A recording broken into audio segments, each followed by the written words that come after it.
First part.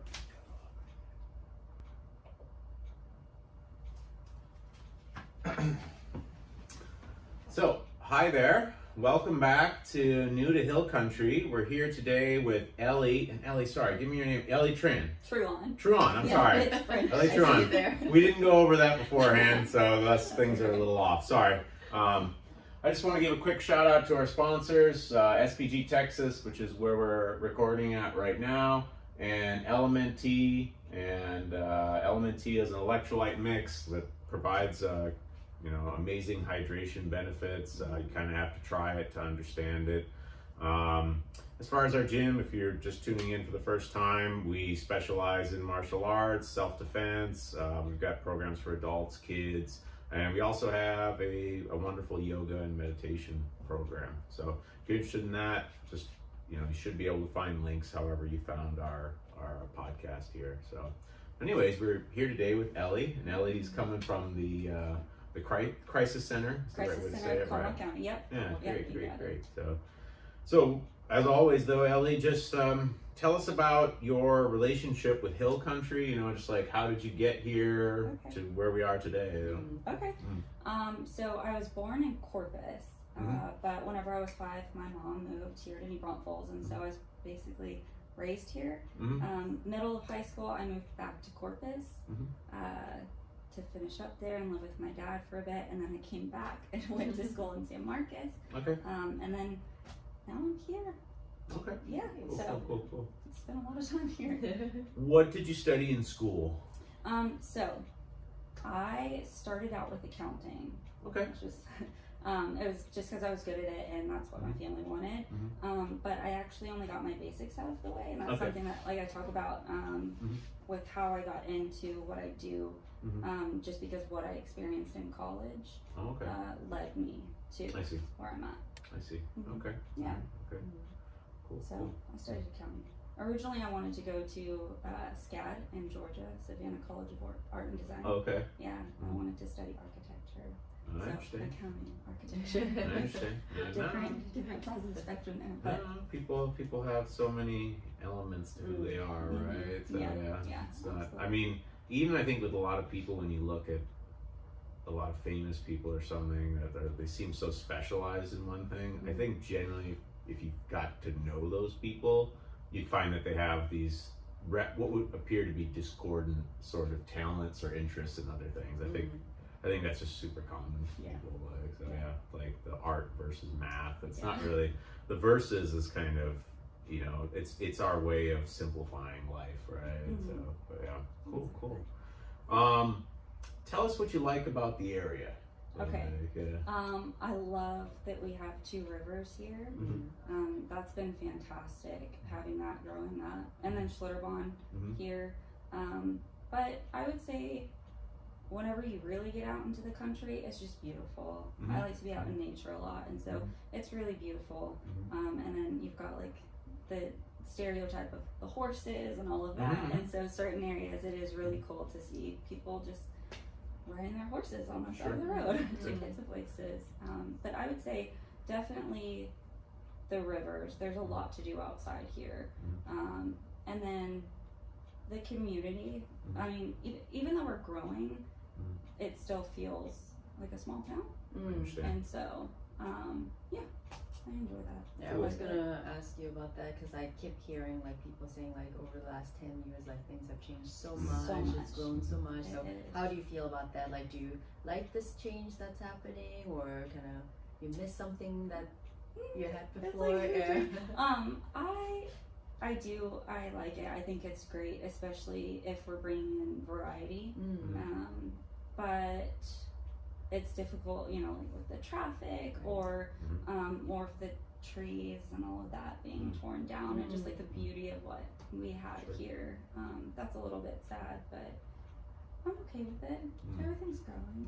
It's good. But I would say, New Braunfels, where green is, and the loop inside of the loop, I would say that feels like it hasn't changed much. It's the same, you got a lot of the same people still living there, and so certain grocery stores that you go to, you know you're gonna see certain people there, and so you still have that small town feel.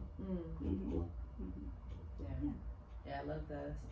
I love that about New Braunfels, that it's got a lot going on, you know, the dynamic kind of activities and a lot of people, young people, but at the same time, I do feel the small town vibe, and I love that. Yeah, it's a good mixture. I never really feel like I never feel like that big city. That's for us was like a big thing in coming here. Because we're coming from such a big city, so like so many people there. I love this small town vibe. Absolutely. You mentioned you like getting outside of town. Are there any places in particular that you'd like to promote? Like, I love to go camping in the Davis Mountains. Okay. It's beautiful there. If you want to take a further drive, you can go. How far is to Davis Mountains? Like, it's like assume that we know nothing about the area because we're not actually that informed. The Davis Mountains, I believe it's 6 hours. Okay. There's Pedernales Falls. I want to say that's like 2. Okay. A little bit closer. There's Lakey where they have Garner State Park. Okay. And that's about an hour and a half. And then if you want to go like way north, you have Guadalupe Mountain State Park. Okay. And that's like an 8-hour drive.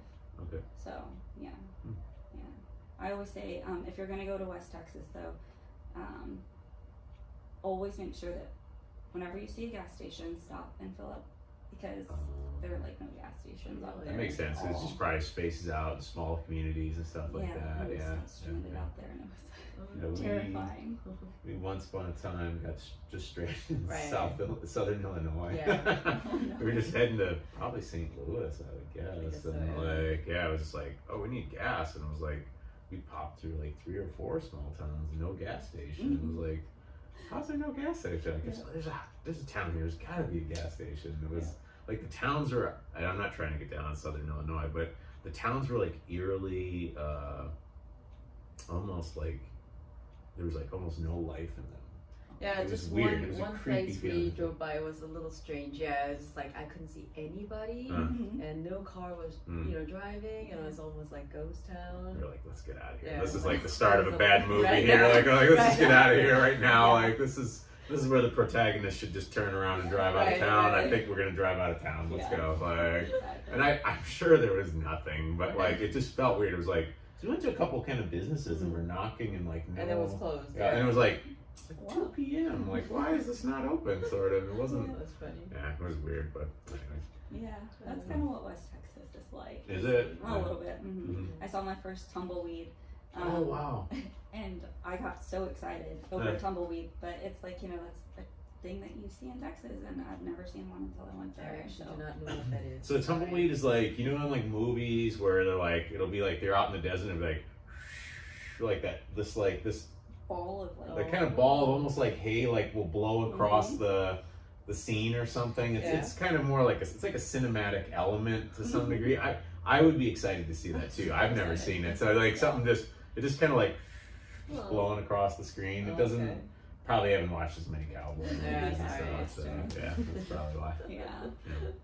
But I would say those are my favorite places. Wimberley is great too. Yeah. Direction wise, I don't know. Wimberley is maybe like a 30-minute drive, but that's another really cool small town kind of vibe that you have there. Sure. One of our gym members actually is from. He lives up in there. He's got a gym up there too. Oh, very cool. I mean, there's Austin and there's San Marcos and there's San Antonio. I'm more of a fan of the smaller stuff. I get overwhelmed whenever there's too much going on, and so. But Austin is really cool. I know it has a lot to offer. I just don't go there that much. And same with San Marcos, and then San Antonio. I'm a little more comfortable with. But yeah, they have a variety of museums that are fantastic. They have the Pearl Brewery over there, and it's really beautiful. So, yeah. Yeah, we run the gym all the time. So we don't get out. We hear so many good things. Like we got lists upon lists and stuff. Like but we don't get out that much. One day. Usually when we have the time to get out, it's when everything is shut down because of a lockdown or something like that. It's like, well, we've got time, you know. It's like, can't go anywhere. But, so yeah. But so tell us about the Crisis Center, like in your work there. How did you get involved with that, and just what does it mean to you? Like, okay. So first, the Crisis Center, we are a center for victims of domestic violence and sexual assault, and we have counseling for adults and youth. We have shelter, we have case management, we have legal advocates, and then we have me, prevention. Okay. And so we'll talk about prevention first and kind of how I got into that. But yeah, like I said, in college I did not finish. I got my basics out of the way. I was in a very abusive relationship at the time, and so I got really depressed. I didn't want to go to classes anymore, and I was paying for it, and so it was kind of like, you know, why am I going to keep paying and going if I can't even manage to get out of bed to go? And so then after that, I decided I want to turn everything that I went through, because there was a lot that I went through in my teen years as well.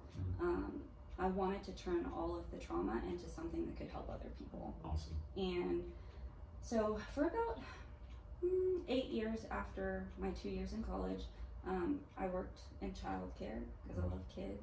And I also worked in the special needs community a lot because I have a passion for that. And then it just kind of turned out where I needed another job, and I was looking on Facebook, and my director had posted a position about needing a prevention specialist. And she said on there that they needed someone with a master's, and I was like, oh, I don't have a master's, and so maybe I shouldn't even try. But I emailed her and I told her, please just give me a chance, I promise I can do it.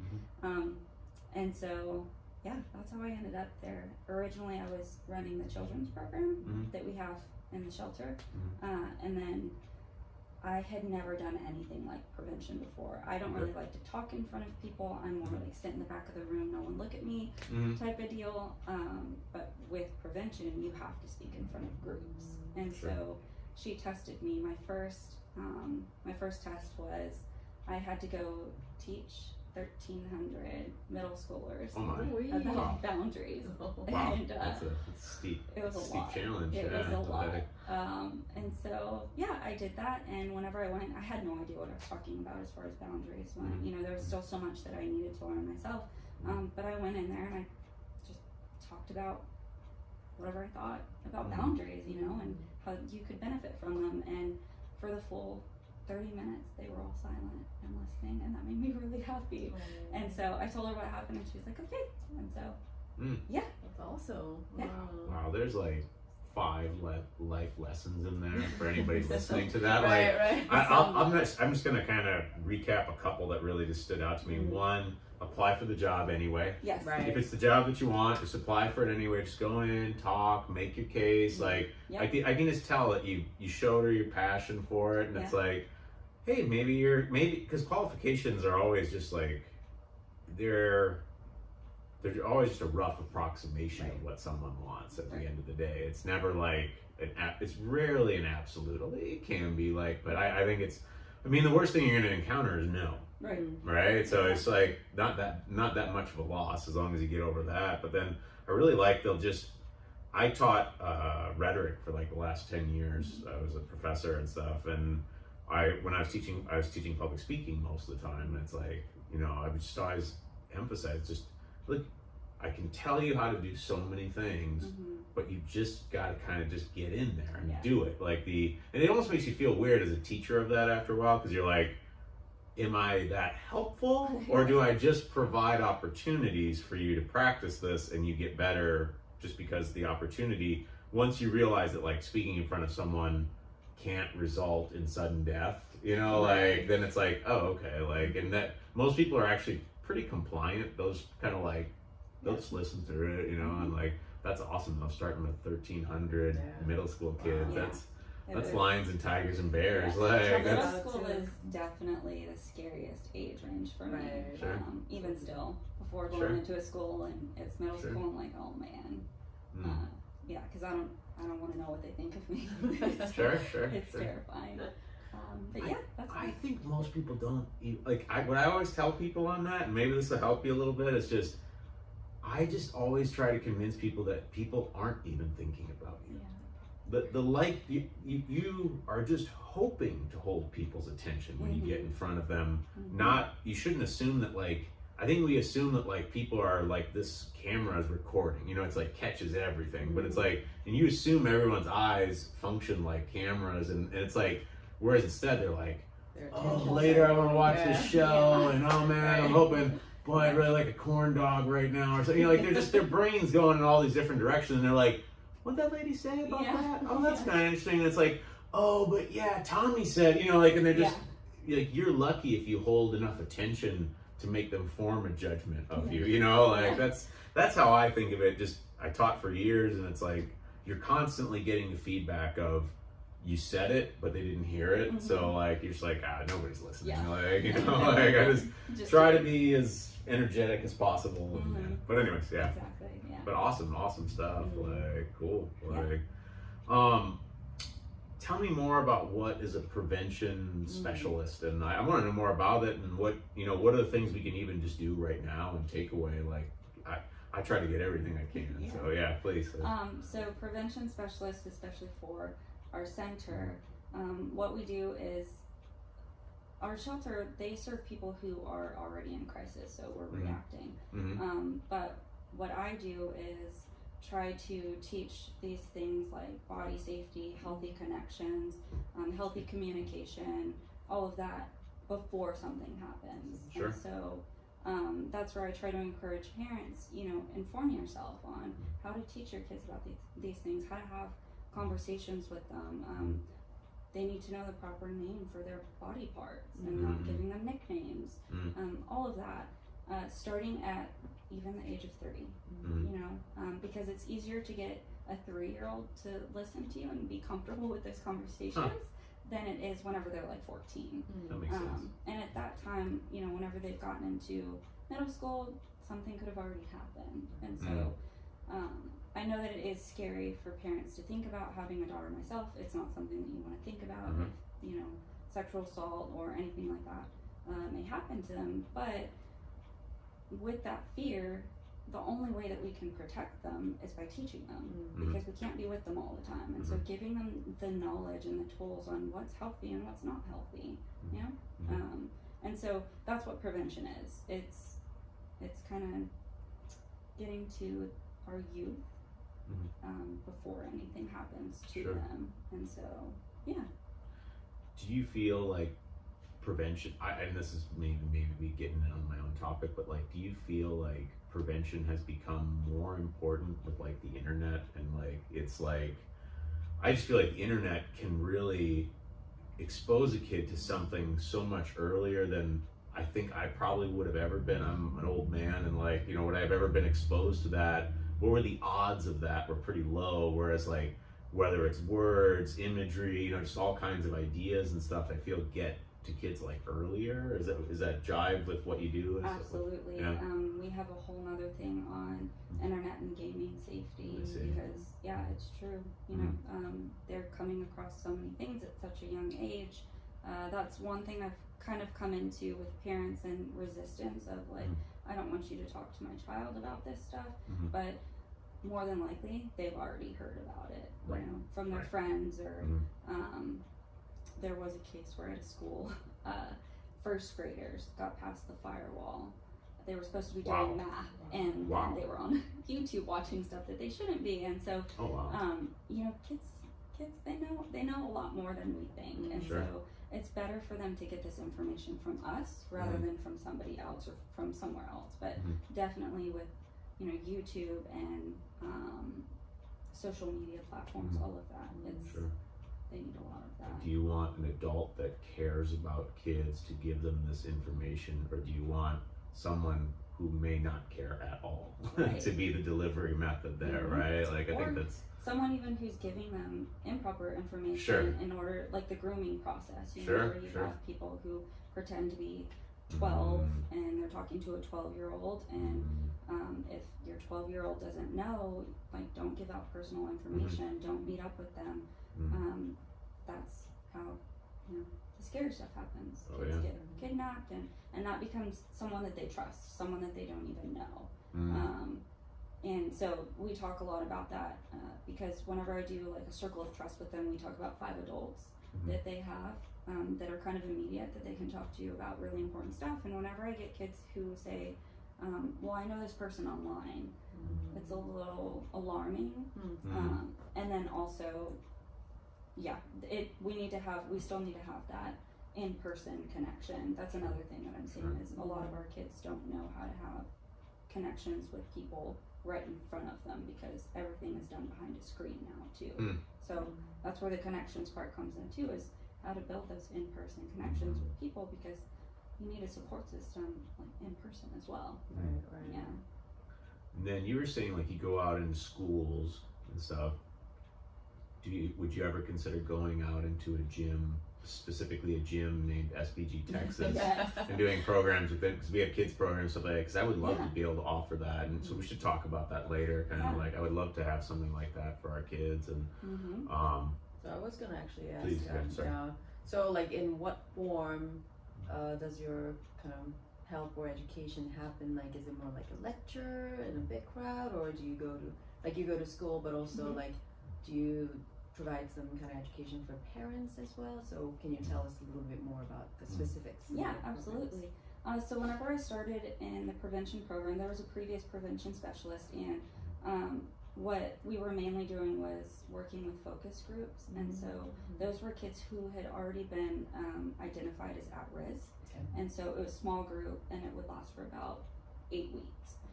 My goal was to take it into the classroom through core classes, so that we were reaching all of the students, because there are so many that they don't show the signs and they need this information. Like, I was one of those who had experienced stuff in high school, nobody knew about it, and so I never got the help that I needed, you know?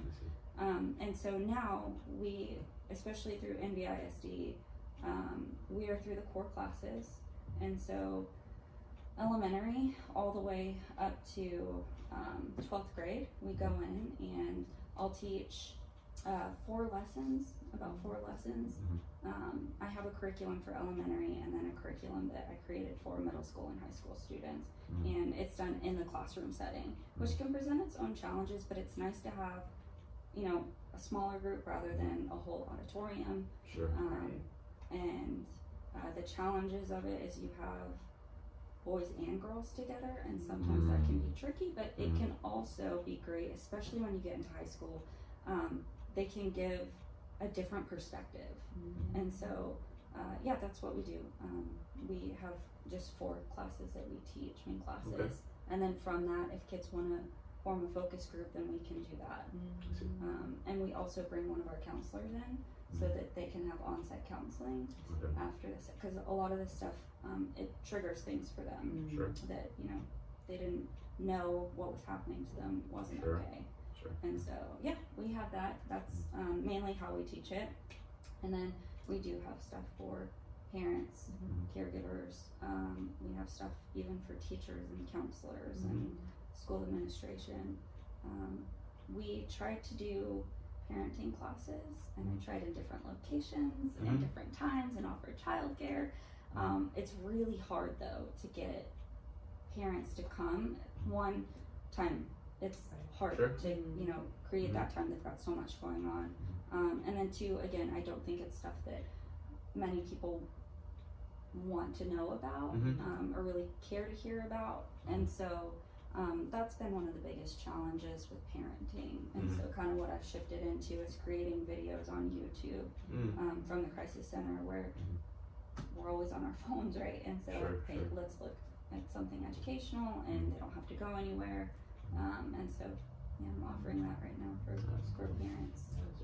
I'm like personally intrigued. I think we could set something up. I think we have enough people at the gym that would be interested. We could figure something out. Yeah, my daughter is 7, and now she started asking questions that I find myself not quite ready to answer, and I wanna. I mean, I'm happy that she comes to me, and I want to encourage that. Right. But I also feel the responsibility to take that opportunity well, so she feels encouraged to do that more. Yeah. Not like, I show my awkwardness and it's like, oh, maybe I shouldn't talk to my mom about it, you know. So I start feeling that need, and I feel like I need to get educated on that topic too. It's hard. I always tell parents it is difficult if you weren't raised talking about this stuff. It's awkward. It's really weird. I mean, I was raised, you know, born and raised in South Korea, which is completely different culture, you know, in so many ways, and so I definitely, I don't think I ever had any conversation with my mom and dad, you know, regarding this kind of thing.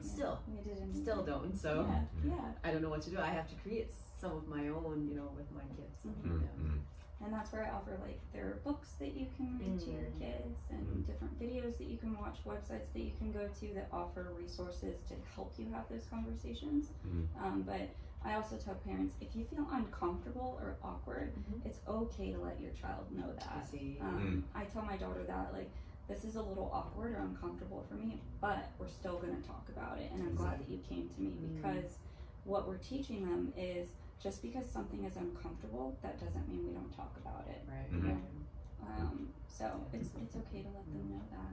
I think there's just always a tremendous, like, in terms of getting you involved for our group and stuff like that, just, I can already imagine, and I'm kind of speaking to my own gym members right now, just the analogy I would use here is, like, it's awkward for us because it's our first rodeo. Right? Like, what makes someone who's trained in jiu-jitsu difficult to deal with is because it's not their first rodeo. For the other person, typically, if they fall into those positions where jiu-jitsu shines, like, the other person, that's their first rodeo. You know, it's they're trying to figure it out, even if they're athletic or strong. Like, you've dealt with that situation so many times that you're many steps ahead on it. So I'm always trying to, I think finding someone who, like, for you, this ain't gonna be your first rodeo. Like, you've already answered these questions. You know the paths that these conversations can take, and that can be powerful for us, because for so many parents, like, stuff like this comes along and it's your first rodeo. You don't know what to do. You're like, do I grab here? Do I grab here? What am I supposed to say? Kind of, you know, and having someone give you, like, that's essentially what wisdom is, right? The benefit of experience. So that would be awesome if you could figure something out. Yeah. Absolutely. Love that. How long is a session typically, like, when you do a class and stuff?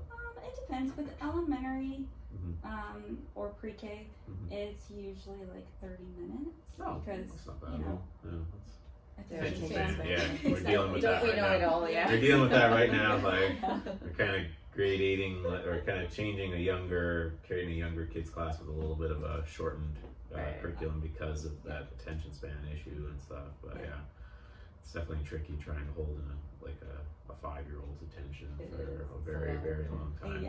And it's like, we were talking about it, you know, like, it's like, it makes you feel bad after a certain point, because, like, you can just see it, like, that in the beginning they're, like, so on it, and it's like all intention to be all in on it, and it's like 30 seconds in, they're like, those eyes just start wandering, they're waving around, like, guys, come on, right here, up front, let's look forward. And there's, like, it's the energy's not there in their brain, basically. Like, you're asking them to do something that's just not possible at that point. Feels like a bad guy. Yeah, you feel like you're being the bad guy. Stop talking, focus. Exactly.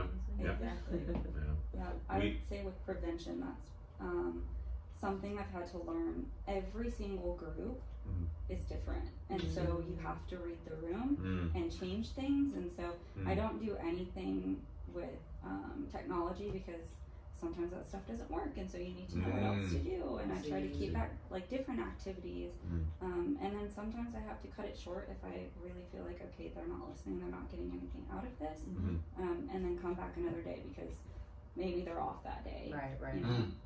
But yes, it is very difficult.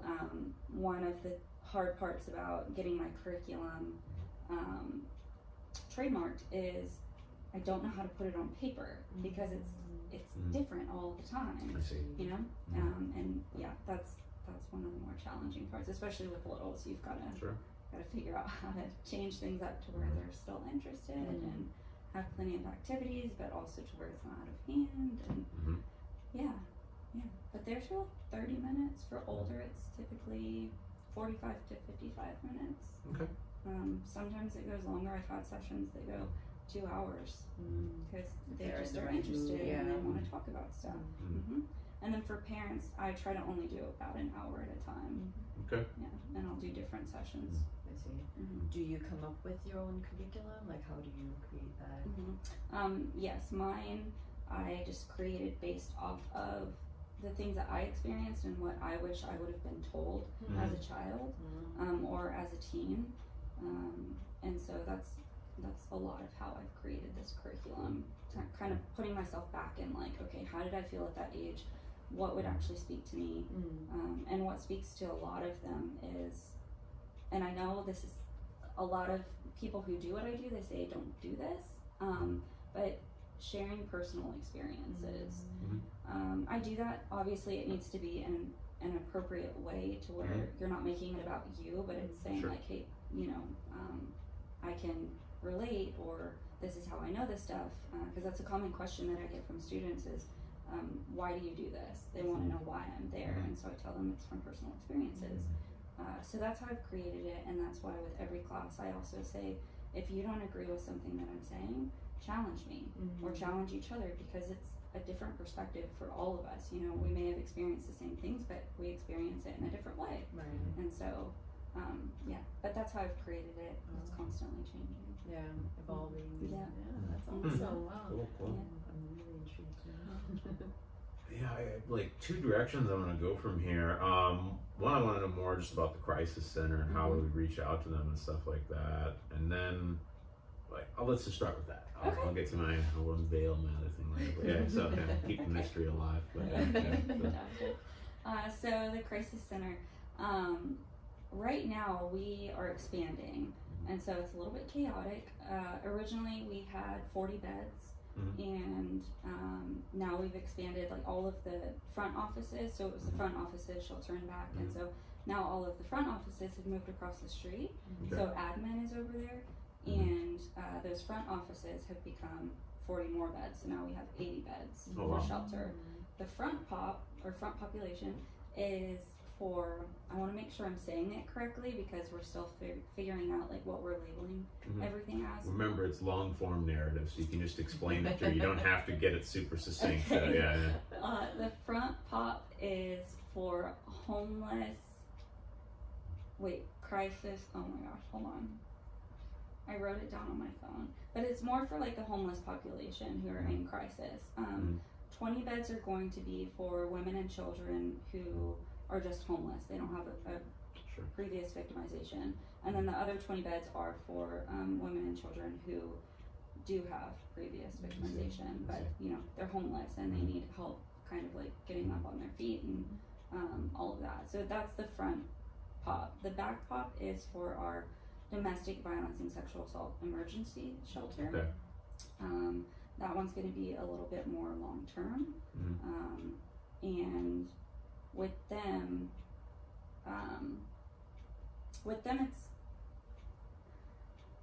that's more of like, if we build transitioning in the back, that's where they would go. You know, they've kind of already got an establishment like here, and so that's what the back population is for. Like, they've already got stuff going, but a lot of them, whenever they leave their abuser, they leave everything. They leave their clothing, they leave their documents, they leave their car, and so they come to us with nothing. And so it's that whole process of having to get that stuff for them.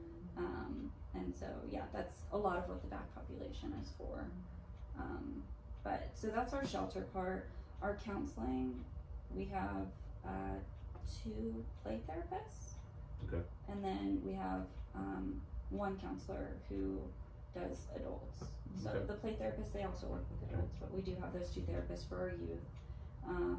And then we have case management. So we have case managers in the shelter, but they offer case management for non-res as well. So people who just like need help with trying to figure out, you know, how to get out of a situation or how to get a protective order, things like that. We offer that to them, and that's where the legal advocate comes in too. And all of our services are free.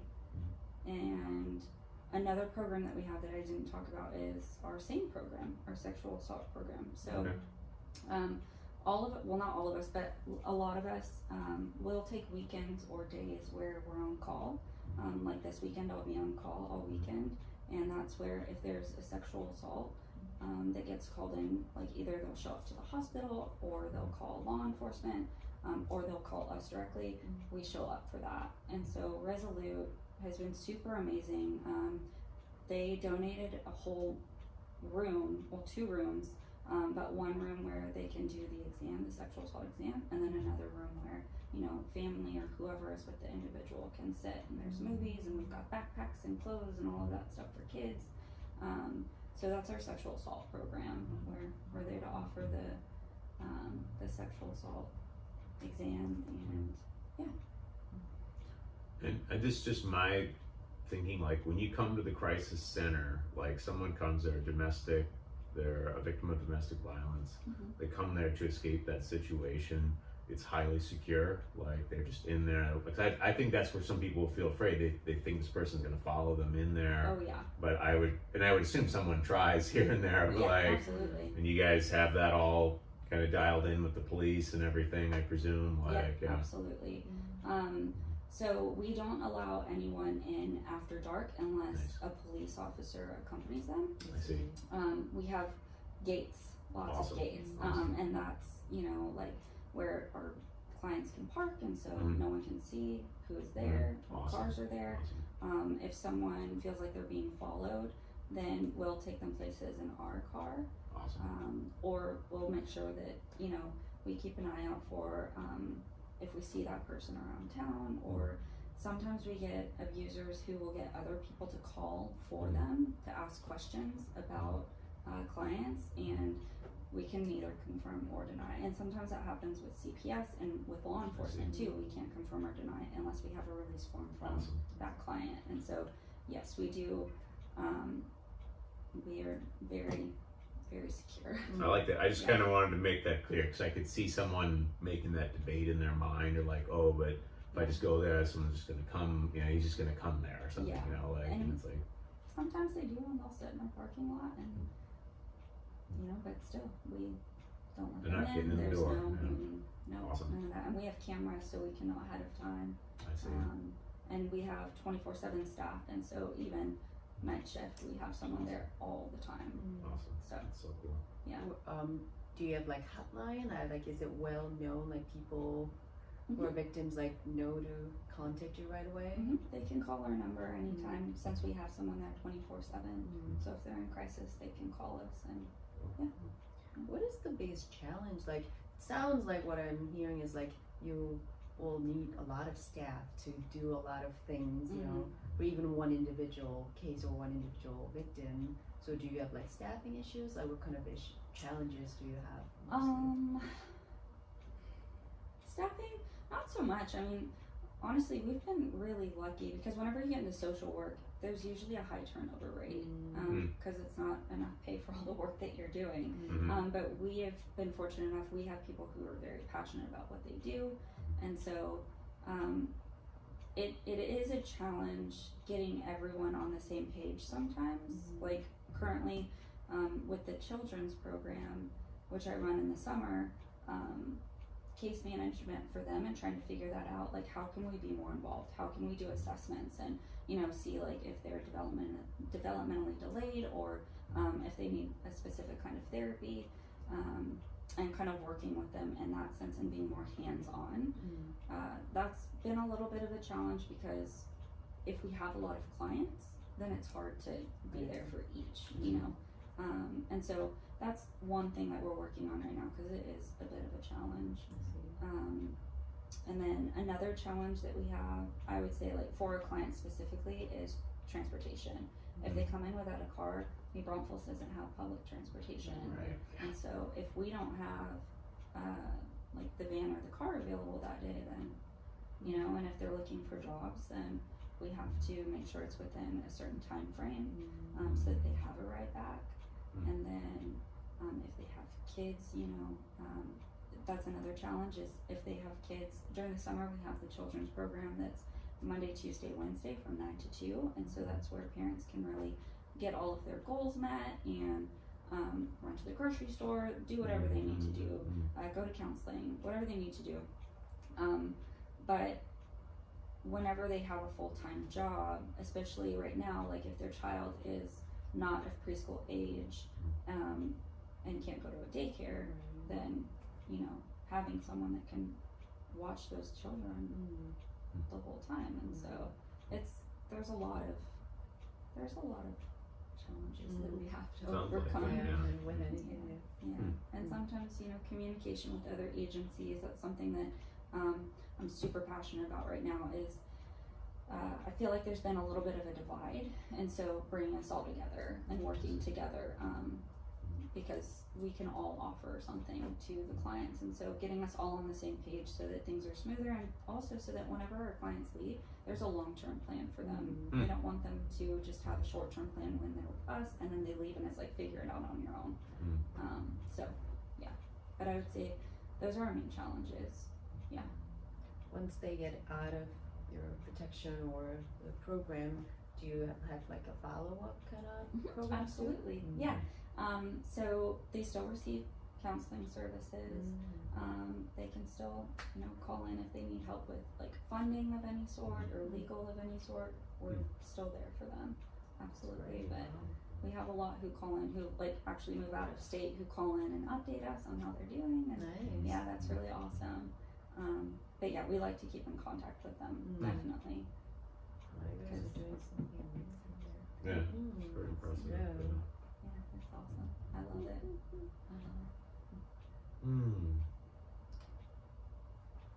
How do I, like, can you just run by like the phone number and like the basic contact, like, you know, just, and I usually like to kind of keep this near the end of the episode, that way it's like right away, like people don't have to like run back through and try to find it and stuff. But, right. So phone number 830-620-7520. Awesome. That line they can call and someone is there 24/7 to answer the phone. And then our website they can go to, it's crisiscenternb.org. We also have a Facebook page, we have Instagram, we have the YouTube channel now, and so those are all ways that they can reach out to us, you know, send us private messages or leave comments or anything like that, but definitely calling that 830-620-7520. Okay, Yeah. great. Yeah. Well, thank you for coming on the podcast, Ellie. We really appreciate it. It's a lot of information. We'll be in touch for more stuff. And I'm excited about something we can do together. I agree. I agree. A lot of kids from 4 to 12 and a lot of kids and a lot of the parents. So, yeah, absolutely. Thank you guys. Now the moment of truth where I go and check and make sure nothing turned off. Okay, great.